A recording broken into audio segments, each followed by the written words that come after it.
මට නම් හදන්න ලේසි කෑම වලින් ලේසිම කෑමක් තමයි මේ සොසේජස් ඩෙවල් කියන්නේ.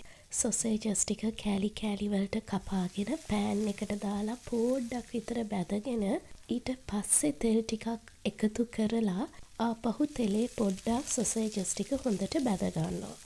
ඔය අතරේ පුංචි භාජනයකට තක්කාලි කෙචප් වලින් මේ සැහැඳි දෙකකුයි සෝයා සෝස් වලින් මේ සැහැඳි එකහමාරකුයි ඔයිස්ටර් සෝස් වලින් තේ හැන්දකුයි දාලා ඒකට කෑලි මිරිස් කුඩු තේ හැඳි එකකුත් එකතු කරලා ඔක්කොම ටික කලවම් කරලා ඒ හදාගත්තු සෝස් එක සොසේජස් වලට එකතු කරනවා. පොඩ්ඩක් වෙලා කලවම් කරලයි කපපු ලූණු ටික එකතු කරන්නේ.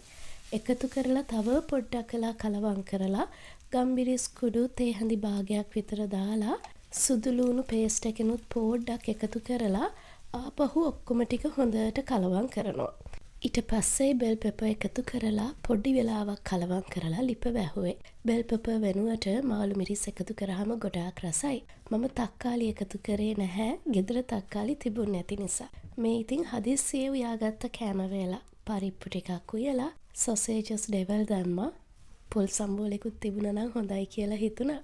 ඒත් හදන්න වෙලාවක් තිබුණේ නැහැ. මේ වගේ ಜಾති දෙකේ මෙනුත් ගොඩාක් රසයි.